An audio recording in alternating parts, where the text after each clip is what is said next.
ఢిల్లీ సమావేశంలో బనకచర్లపై మాట్లాడలేదని సీఎం రేవంత్ అబద్ధాలు చెప్పారని మాజీ మంత్రి హరీష్ రావు విమర్శించారు.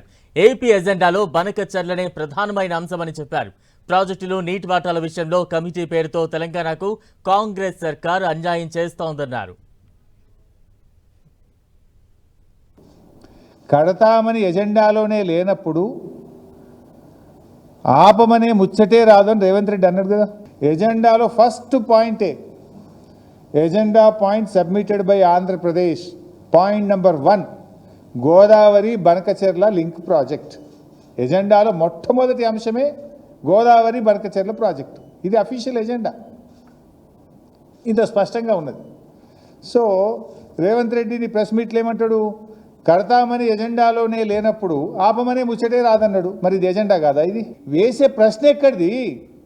అసలు కాన్స్టిట్యూషనల్ బాడీసే ఈ ప్రాజెక్టు కట్టడానికి వీల్లేదు, 7 రాష్ట్రాలతో మాట్లాడవలసి ఉంటుంది, పోలవరం ప్రాజెక్టు అనుమతులన్నీ తిరిగి తీసుకోవాల్సిన ఏర్పాటు ఉంటుంది, దీంట్లో తెలంగాణ రాష్ట్ర ప్రభుత్వం యొక్క కాన్సెంట్ కావాలి, రాష్ట్ర విభజన చట్టం ప్రకారంగా జీఆర్ఎంబీ అపెక్స్ కౌన్సిల్ అనుమతి కావాలి. ఇవన్నీ లేకుండా అసలు ఇది జరిగే ప్రశ్నే లేదని విసిరి కొట్టారు, రిటర్న్ కొట్టిండ్రు వాళ్ళు. దాని మీద మళ్ళీ మీటింగ్ ఏంది? ఆ మీటింగ్ రేవంత్ రెడ్డి బోవుడేంది? కమిటీ వేసుడేంది?